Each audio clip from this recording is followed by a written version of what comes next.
Hi, everybody. It is Mike, the Healer Gut Guy, and I have a special guest with us today. It is Alvin De Leon, and he has a ton of experience with German New Medicine. And yeah, I'll let you introduce yourself. But today we're going to talk about his experience with gut health and using German New Medicine.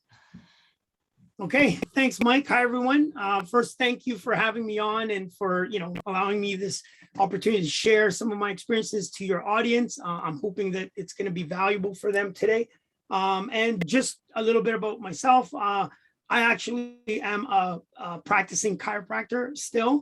I'm going on 20 years, actually. I know it doesn't look like I don't look like it, but next April will be 20 years of clinical practice as a chiropractor. Early on in my practice, I actually focused on conventional kind of chiropractic, focused mostly on athletes. So I was actually a sports chiropractor where I'd be the guy that would run onto the football field when somebody got hurt. I'd be the one to assess them. So that was early on, working with football teams, with other sports teams. And then I transitioned from that to getting my fellowship in pediatrics. So then I started to work with pregnant women and children and infants. And so I got into that world. And then probably a few years after that, I got into this whole energy medicine and this idea of like, it wasn't always just physical. Like there was other components that were contributing to people's health issues. So then I started studying body talk, total body modification, traditional Chinese medicine, craniosacral therapy. So I got into that world. And it was really working with a naturopath slash chiro, who was a mentor of mine. I was working in his clinic. And it was one day we're having breakfast where he mentioned over breakfast this guy named Dr. Hammer, cancer, emotions, brain scan. And that really kind of piqued my interest. And I remember coming back from the clinic, Googling all of these things. And it just so happened that one of Dr. Hammer's students, Carolina Marklin, was teaching about 45 minutes away from where I lived in the following month. And so I registered for a course, and that, I guess, was the entire, that's how you get started with it. Yeah, that's kind of how I got introduced. It was a 4-day workshop back then. There was no website the way it's set up today. I followed Carolina from Toronto to Vancouver to Montreal to Austria for 2 years. I think I took the exact course probably twice or 3 times because it was the only way to kind of get exposed to the information. And then it really, it changed my life. I transitioned my practice, and now I'm going on 14 years of working with G&M, doing online calls and still working in the clinic, but to the point that 95% of what I do in the clinic is based on Dr. Hammer's research and G&M. That's amazing. That's awesome. So what kind of experience have you had with gut health issues? I see you have quite a few gut health testimonials on the website, but so I mean, it's interesting, right? Because as a chiropractor, most people initially are coming to me because they've got musculoskeletal issues that they can't be explained, right? They got back pain, shoulder pain, neck pain.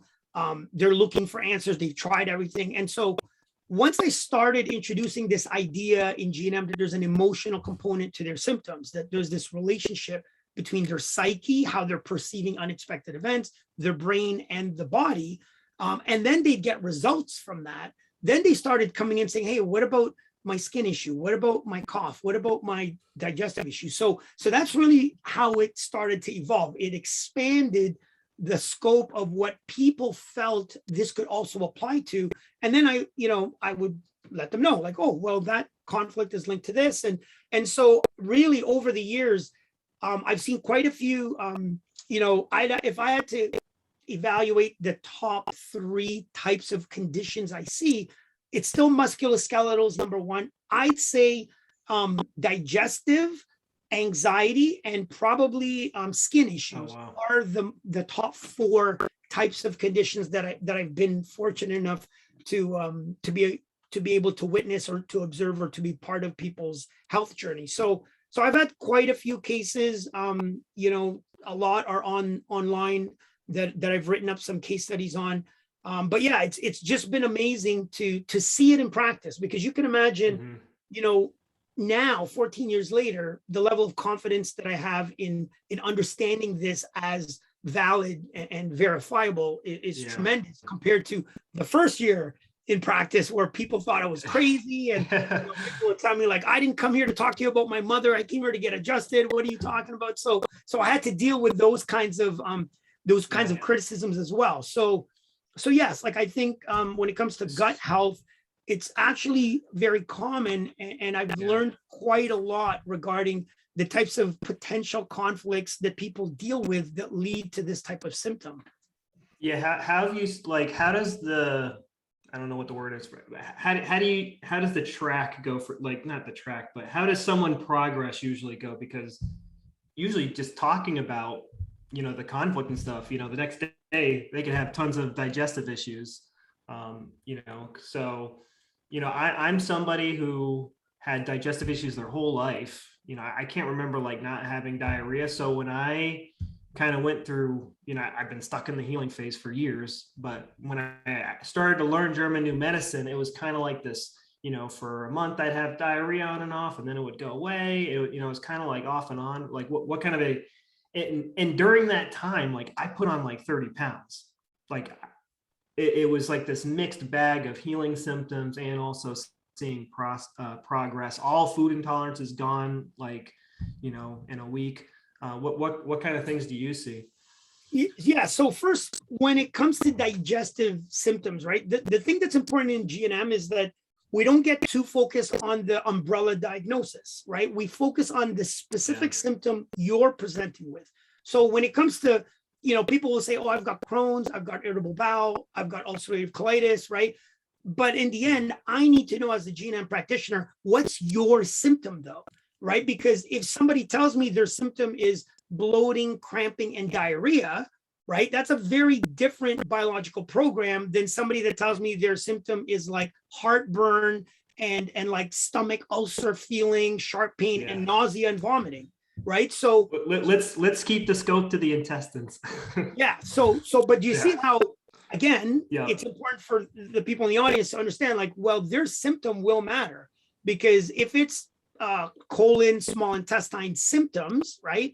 You're talking bloating, cramping, diarrhea, then we know that that has to do with a conflict known as an indigestible morsel, right? Something I can't digest, something that's hard to accept or absorb.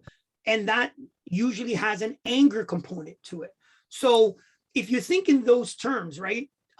It's somebody that tells me, oh, I've had it my whole life. So the first thing is to recognize, okay, what could it have been at 7 or at 5 from the perspective of a 5 or 7-year-old that could have been hard to digest?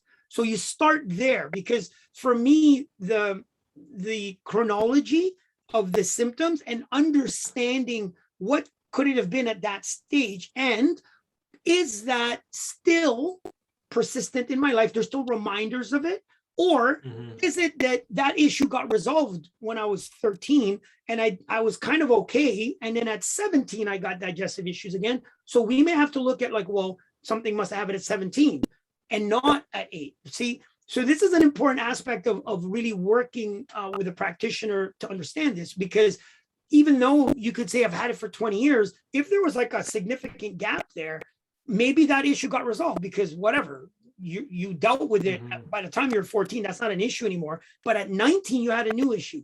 It just shows that you're somebody that's vulnerable to interpreting unexpected circumstances as something you can't digest and something that's upsetting. So then we have to look at 19, what was going on in your life, right? So that's a factor in terms of why people struggle with it, seemingly an ongoing thing. Personally, I believe it's significant for the person to understand what the original issue was. Some people will say, well, it's in the past, forget about it. It's different today. Some people can say, okay, that helps them.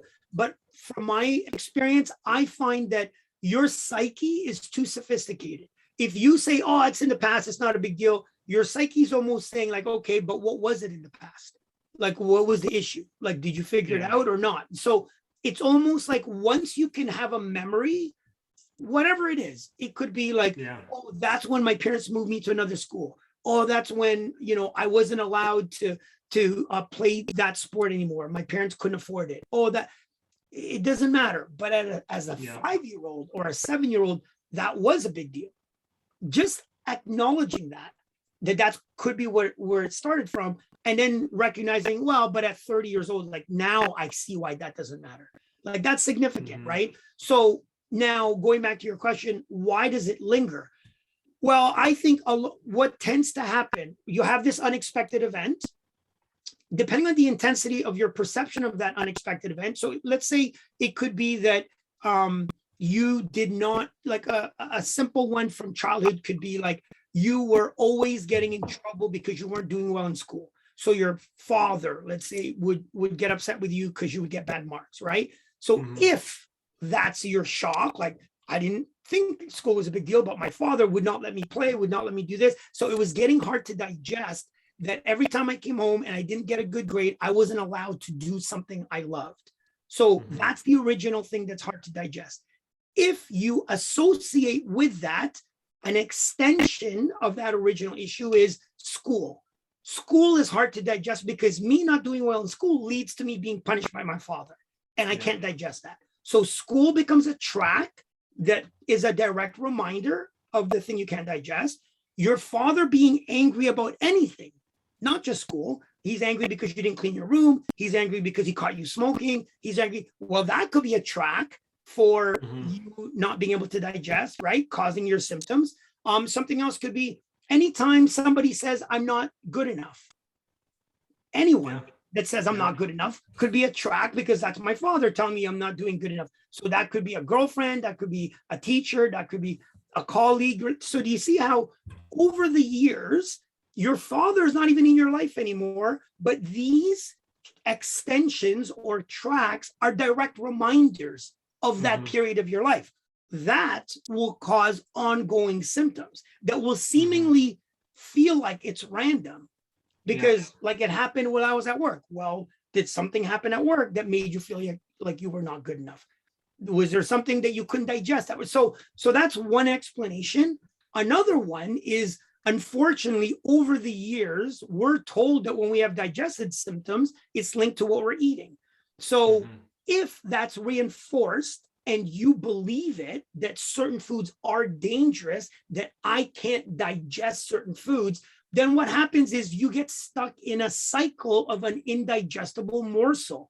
So not only could I not digest the fact that my father would punish me for not doing well in school, now I can't digest gluten. I can't digest sugar. I can't digest bread or pastas, right? So what happens is sitting down to eat triggers the indigestible morsel conflict. So now meals become potentially a track.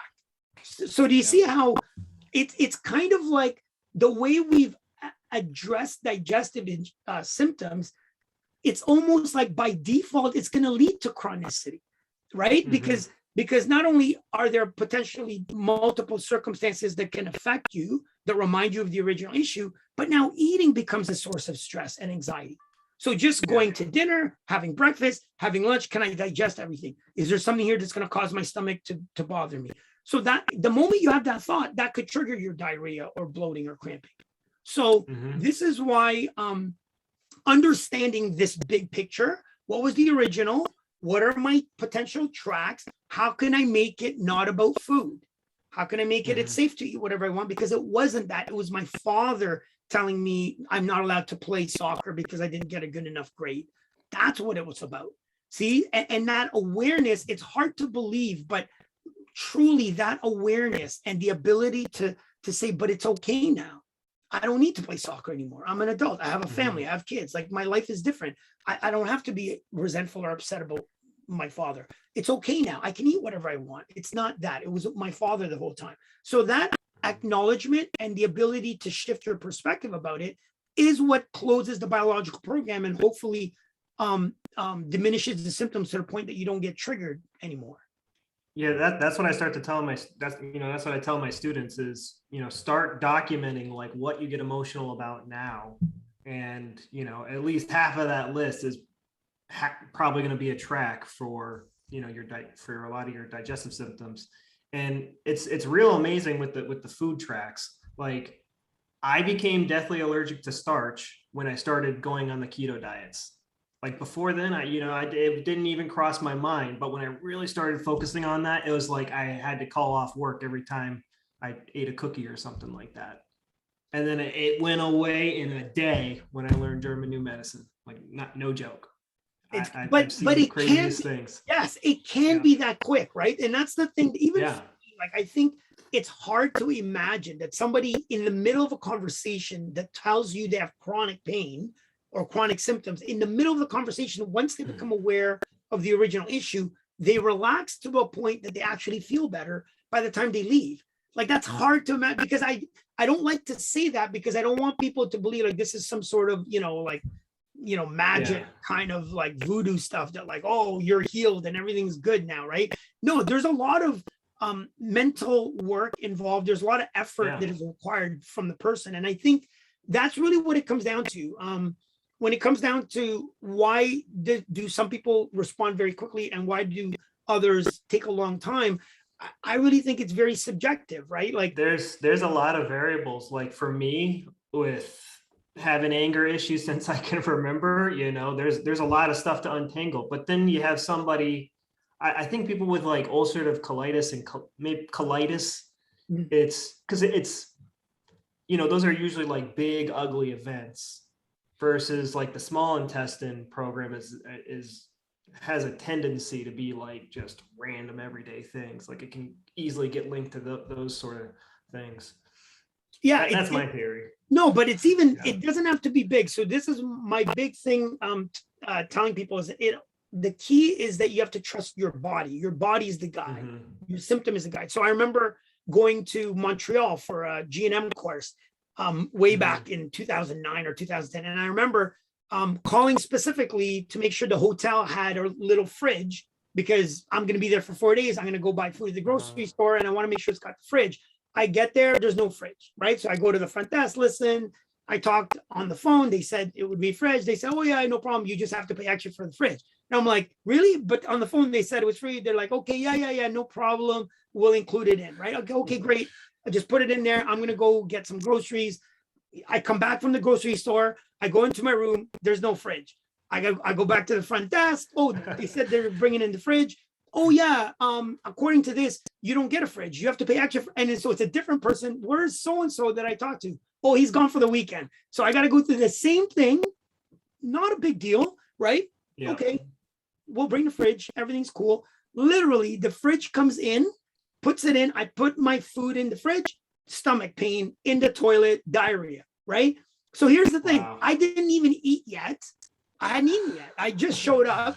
I didn't do, and it wasn't just that. It was like, oh my gosh, like I can't get up off the toilet. Like, it's like, what the heck's going on, right? And I remember sitting there thinking, like, could this be that about the fridge? Like, really? Like, I didn't think that was a big deal. But this is I'm always surprised by when something big out of the blue. You're like, what did I get stressed out about today? Exactly. Okay. Like it wasn't like I was yelling. There was nothing of the sort. It was a conversation. It was kind of like a misunderstanding, whatever, no big deal. But my psyche, see, what does that tell you, right? It kind of like, I've heard you talk about it before, where the process of learning about yourself, right? It's kind of like it's revealing why you get triggered by that kind of event. So for me, it made sense because I learned that for me, my time is kind of something I really value and what I do with my time. So something that kind of disrupts that is upsetting. So then what does that tell me, right? Anytime something happens where my time or what I'm expecting to do, like I'm going to do this, then this, and this, and then that gets disrupted, that's hard for me to digest. And that leads to my symptoms, whether that's a small issue or a big one, right? So it reveals something about your expectations in life and your vulnerabilities. And so once you become aware of that, how do you look at that differently so that that's not such a big deal? So that's something that I really had to learn from that period. But that day, I did not even eat. Like I felt exhausted, tired. I went to bed, like I didn't even have dinner. The next morning, everything was fine. But look how, okay, that's good. If I didn't know anything, I would have thought, oh my gosh, I got food poisoning, I guess. I'm getting the stomach flu. Like, it's crazy what would go through your mind if you don't know that there's an emotional component and you can't connect it to something unexpected, right? So again. it makes, it's, I feel like it's kind of hard for people to understand this, like when you're thinking about this, like a human or like an animal point of view. But when you see the little microorganisms that Dr. Hammer was talking about, when you see like the single cell, they're not single cell organisms, but the really small organisms, it makes complete sense when we understand like we're all part of that design. And Yes. if you're just this little tadpole floating around, it's just you react to things to survive. It makes complete sense. Yes, it totally makes sense when you look at it from a biological perspective, right? This biological perspective, right? Like when you think of it, like your dog, who all of a sudden has diarrhea, your thing is like, wait a second, the dog is angry about something. What happened today? And when you realize, like, oh, that's funny. Today was the first day that we introduced our dog to the neighbor's dog, and they didn't play very nicely. Could that have been an indigestible anger that they just resolved, and that's why they have diarrhea? Maybe. See, so then I have to be careful about introducing my dog to the neighbor's dog next time, right? So look how different that is. I mean, it's the same with our kids. Like I remember my son, when he'd come home off the school bus when he was like grade 1 or something, maybe 7 years old or something, and he'd say, my stomach hurts today. I don't feel well. And I say, oh, that means something must have happened today at school that made you angry and upset, and you're not angry anymore. What do you think it was? And then he'd say, he goes, well, the teacher, blamed me for something, and it wasn't even me. It was the guy beside me, and I was the one pointed out, and I didn't get a star because of it. But you see how, look how different that approach is, because it's very easy to say, what did you eat today? Oh my gosh, maybe you're getting the stomach flu. Maybe instead, track. It's like, and then it right. And then you're goes, training. And then with the helicopter paradigm today, it just gets worse and worse and worse. Yeah. And it's crazy to see that. So then they'll get diarrhea, they'll be lethargic, you let them rest. And then, a couple hours later, they're fine. So it's this understanding that once you have the 5 biological laws of GNM as the foundation for how you look at the world, everything kind of seems easier to navigate, because there's a logical sequence to like why things are happening the way they're happening. Yeah, it's just helped me make so much more sense of myself and the world, and you don't get stressed out about your symptoms anymore. There's sometimes days that they I just kind of got over bronchitis, and I had a horrible fever for like 2 weeks, and but I was like, hey, I'm at the tail end of that. I resolved something emotionally. Okay, good job. Yeah, but that's huge, right? Because what you're just saying there is massive, in that what it's really saying is we need to start viewing our bodies as highly intelligent, right? As working with us, right? In order to keep us healthy and keep us moving forward. So I think the unfortunate thing is, in society today, we're looking at the body as flawed. We're looking at the body as not capable, as your body can heal itself, but if this happens, you need external intervention, otherwise the body can't survive. So that's a fundamental shift, because I really believe GNM is one of the few, if maybe the only, health modality that truly honors the wisdom of the body, and it's the one modality that gives the power back to the patient. Right? Like you have the power to understand your own body and to know what you need to do in order to resolve this issue, so your symptom will eventually dissipate. It's up to you. I can't fix you because it's your perspective. So that's, to me, very empowering. And I think the challenge with that is it involves a significant amount of personal responsibility that unfortunately we haven't trained enough people to be willing to take on. So that's part of the issue here, right?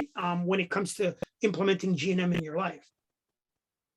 Yeah. And I think just more people like you and I just need to have more conversations about it, because it's, you can't talk about this at Thanksgiving dinner. People are like, what are you talking about? I had to be hit over the head with Caroline's videos for, I ordered her course and watched them, and then I had to talk with her quite a bit in order for me to get it. And and I still don't, I know the programs that I need to know. Yes. I'm oblivious to most of the other ones. But that's important, right? Like that's important for those studying this. First of all, I want people to understand that you need to be skeptical of everything. You need to question everything. Blind faith on anything is never good.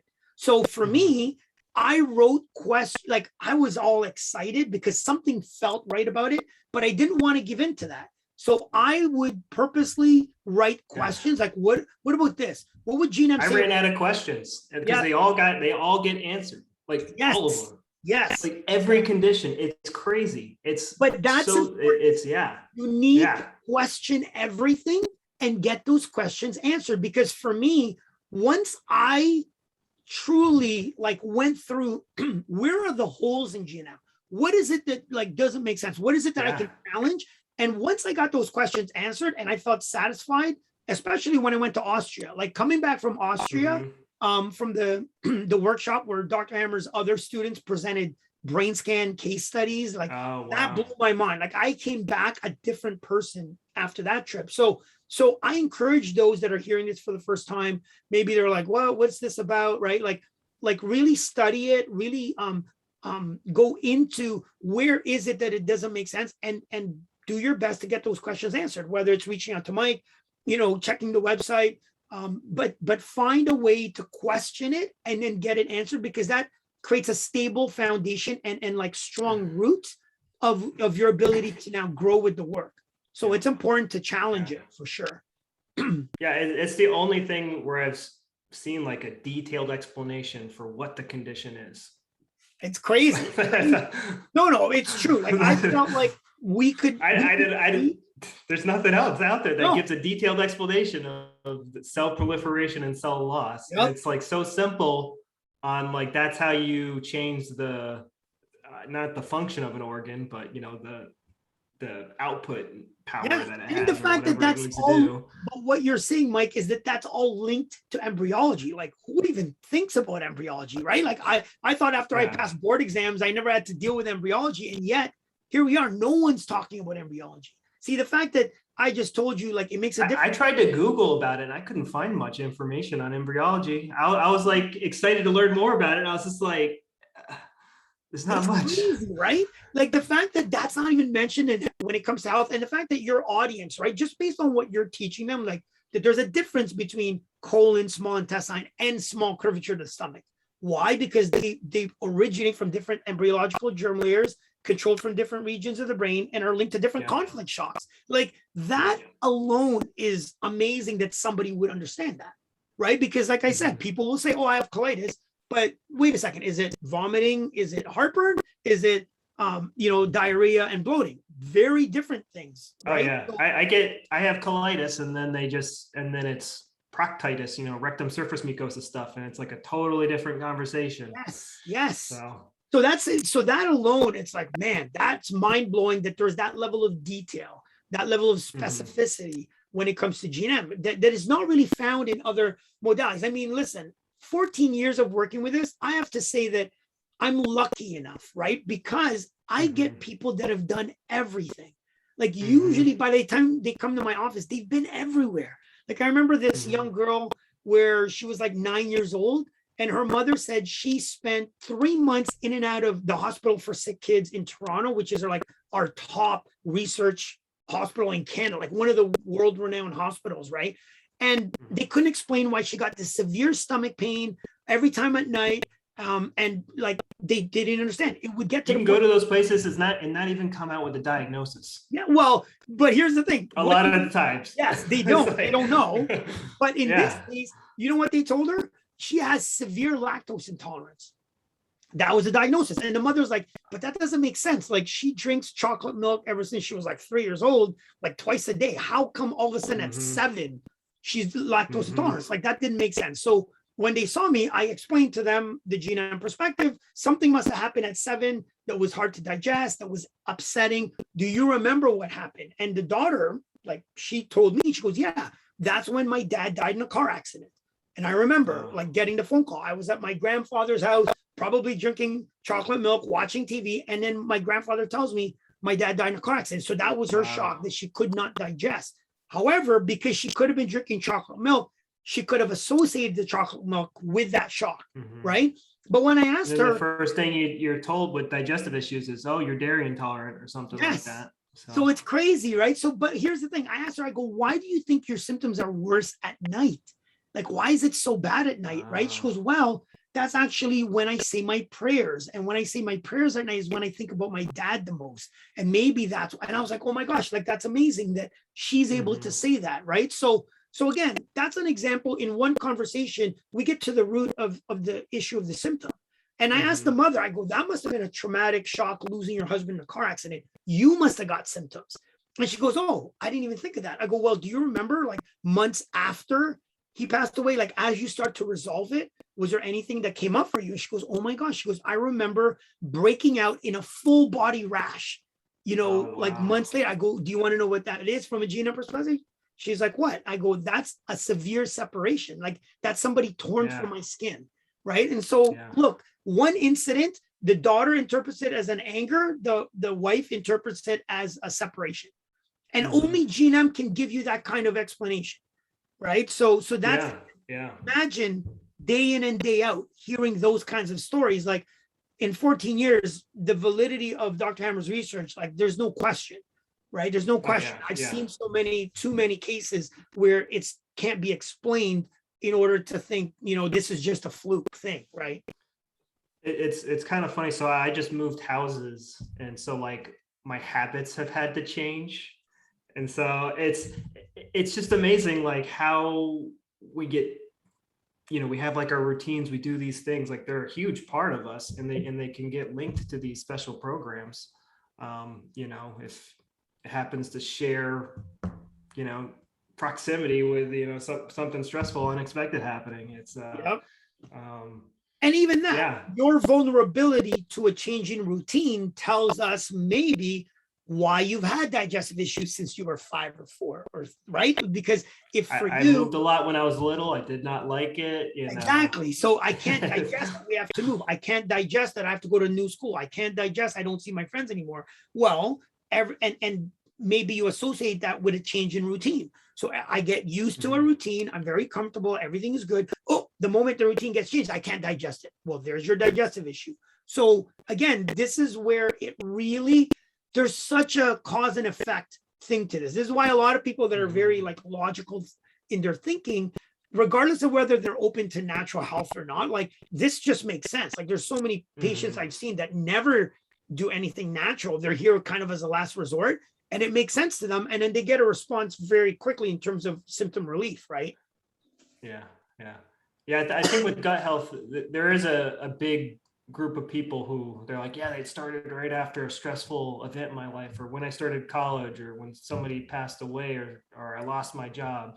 So that there's a lot of people that make that segue really fast, but then you have like the holistic community where it's all about food and toxins and which a lot of things get blamed on, like leaky gut today. I came from that too, but I get a lot I have leaky gut, and that causes my eczema and all this stuff. That's a whole nother conversation. It's tricky, right? It's tricky because even now, there's people that will say, well, my colitis is because of, genetic predisposition combined with this. It unlocked the genetic thing for me to have inflammation every time I eat, right? So here's my thing though, and even for your audience or those that are listening to this that would like to be practitioners working with this, if in their mind they have a symptom that they have an answer for, then you have to leave them alone, right? Like really, only those that don't have an answer are the ones that you actually have a window to introduce this to.